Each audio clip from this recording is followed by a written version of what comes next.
ভীষণ টেস্টি, ভীষণ মজার লাউ পাতার একটা ভর্তা রেসিপি নিয়ে হাজির হয়ে গেলাম আপনাদের সাথে। এটা যেমনি তৈরি করা সহজ, তেমনি খেতে ভীষণ মজার। এখানে আমি লাউ পাতাগুলোকে কেটে নিচ্ছি। দেখুন, কিছু পাতা দিয়ে আমি আজকের ভর্তাটা তৈরি করব, এজন্য এরকম করে পাতাটাকে কেটে নিচ্ছি। দেখুন, একেবারে পাতার ডগাগুলো থেকে কেটে নিচ্ছি। এখানে আমি কয়েকটা পাতা কেটে নেব, দেখতে থাকুন। একেবারে টাটকা পাতা দিয়ে আজকের এই ভর্তাটা তৈরি করব, একদম সহজভাবে, খেতে ভীষণ টেস্টি। গরম ভাতের সাথে এরকম একটি ভর্তা হলে আর কিছুরই দরকার হবে না। ভীষণ মজার, ভীষণ টেস্টি। দেখুন, পাতাগুলোকে আমি একে একে কেটে নিচ্ছি। ভর্তাটা যদি বেশি তৈরি করতে চান তখন কিন্তু পাতাটাকে বাড়িয়ে নেবেন। আমি যতটুকু তৈরি করছি সেজন্য কয়েকটা পাতা কেটে নিচ্ছি এখানে। আর অবশ্যই ভালো পাতাগুলোকে বেছে নিতে হবে। আর ভালো করে পরিষ্কার করে 2-3 বার করে পানি পাল্টিয়ে পাতাগুলোকে ধুয়ে নিতে হবে। দেখুন, একে একে আমি পাতাগুলোকে কেটে নিচ্ছি। একেবারে কচি কচি পাতাগুলোকে কেটে নেব, শক্ত পাতা নেব না। এখানে পাতাগুলোকে কেটে আমি ধুয়ে পরিষ্কার করে চুলোয় বসিয়ে নিয়েছি। দেখুন, এই অংশটা আমার স্কিপ হয়ে গেছে। দেখুন, এখানে আমি লাউ পাতা দিয়েছি, ধুয়ে দিয়ে দিয়েছি আলু। এখানে আমি একটা বড় সাইজের আলু দিয়ে দিয়েছি রসুন, একটা রসুন কোয়া ছিলে আমি দিয়ে নিলাম। আর এখানে 3টের মতো কাঁচামরিচ এখানে দিয়ে নিয়েছি। এটাকে দিয়ে সামান্য পরিমাণ পানি দিয়ে এবার এটাকে সিদ্ধ করতে রেখে দিয়েছি। আর সামান্য পরিমাণ লবণ দিয়েছি যাতে করে পাতাটা খুব দ্রুত সিদ্ধ হয়ে যায়। এখানে পাতা থেকেও কিছুটা পানি বের হয়েছে, আর আমি সামান্য পরিমাণ পানি যেটা দিয়েছিলাম সেটাকে শুকিয়ে নেব। একদম পাতার সাথে শুকিয়ে আমি পাতাটাকে সিদ্ধ করে তুলে নিলাম। এখানে দেখুন, নিয়ে নিয়েছি 2টো শুকনো মরিচ, আর এখানে 2টো পেঁয়াজ নিয়ে নিয়েছি। এর মধ্যে দিয়ে দিয়েছি সামান্য পরিমাণে সরিষার তেল। এই অল্প তেলে শুকনো মরিচ এবং পেঁয়াজটাকে ভেজে নেব। নেড়ে চেড়ে পেঁয়াজটাকে আমি ভেজে নিচ্ছি, আর এক সাইডে শুকনো মরিচটাকে ভেজে নেব। একসাথে আমি 2টো কাজ করে নেব। দেখুন, এখানে আমি উল্টে পাল্টিয়ে এভাবে মরিচগুলোকে দিচ্ছি, আর পেঁয়াজটাকেও নেড়ে চেড়ে ভেজে নিচ্ছি। একেবারে পেঁয়াজটাকে কড়া করে ভাজবো না, হালকা কড়া করে ভেজে নেব। দেখতে থাকুন পুরো ভিডিওটি। ভীষণ টেস্টি একটা ভর্তা রেসিপি। এই ভর্তাটা একবার খেলে মুখে স্বাদ লেগে থাকবে অনেক দিন। দেখুন, এখানে পেঁয়াজটাকে আমি নেড়ে চেড়ে ভেজে নিচ্ছি, আর মরিচটাকেও কিন্তু একসাথে ভেজে নিচ্ছি।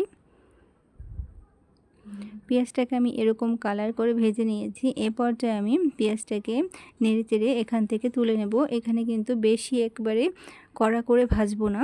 দেখুন, এখানে তুলে নিলাম। এবার আমি নিয়ে নিচ্ছি সেদ্ধ করা আলু এবং লাউ শাকগুলোকে। এখানে পুরোটাকে নিয়ে নিলাম। দেখুন, এবার আমি ভাজা পেঁয়াজ এবং ভাজা শুকনো মরিচটাকে এর সাথে নিয়ে নেব। এখানে আমি লাউ পাতা সিদ্ধের সময় কিন্তু লবণটা দিয়ে নিয়েছিলাম, এখন আর কিন্তু লবণ দেব না।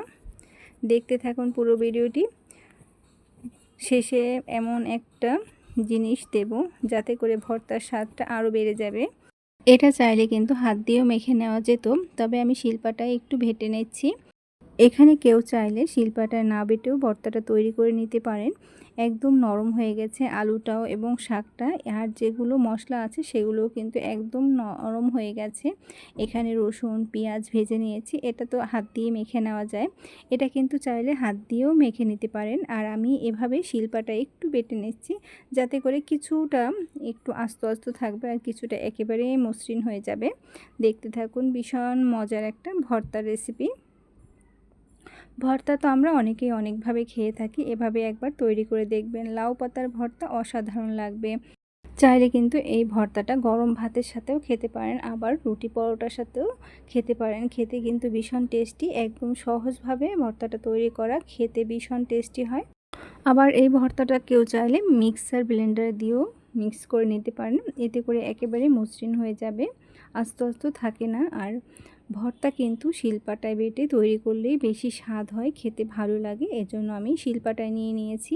দেখুন, একে একে আমি ভর্তাটাকে বেটে নিচ্ছি। একটু আস্তে আস্তে থাকবে, এরকম করে বেটে দেবো, একবারে মসৃণ করব না। চাইলে কিন্তু কেউ মসৃণ করেও তৈরি করতে পারেন, একেবারে মিহি করে। এখানে কিন্তু ভর্তাটা একদম তৈরি হয়ে যাচ্ছে। দেখতে থাকুন, ভীষণ টেস্টি একটা ভর্তা রেসিপি। এবার আমি নিয়ে নিয়েছি সামান্য পরিমাণে একটু ধনেপাতা কুচি, এটাকেও আমি শিলপাটায় এভাবে বেটে এর সাথে মিক্স করে নেব। চাইলে কিন্তু এই আস্ত অবস্থায় মিক্স করে নিতে পারেন, তবে বেটে দিলে অল্প যেহেতু ভর্তার সাথে এই স্বাদটা মিলে যাবে, তখন কিন্তু খেতে ভালো লাগবে। এটা অপশনাল, কেউ চাইলে দিতে পারেন, না দিয়েও তৈরি করতে পারেন, তাতে করেও কিন্তু ভর্তার স্বাদ কোনো অংশে কম হবে না। দেখুন এ পর্যায়ে আমি ভর্তাগুলোকে এক জায়গায় করে নিচ্ছি। পুরোটাকে এবার হাত দিয়ে মেখে নিচ্ছি। এখানে আমি একটু টেস্ট করে দেখে নিয়েছি, এখানে কিন্তু লবণের দরকার নেই। এবার আমি এর মধ্যে দিয়ে দিচ্ছি একটুখানি সরিষার তেল, এটা অপশনাল, কেউ চাইলে দিতে পারেন, আর কেউ যদি পছন্দ না করেন তাহলে দিবেন না।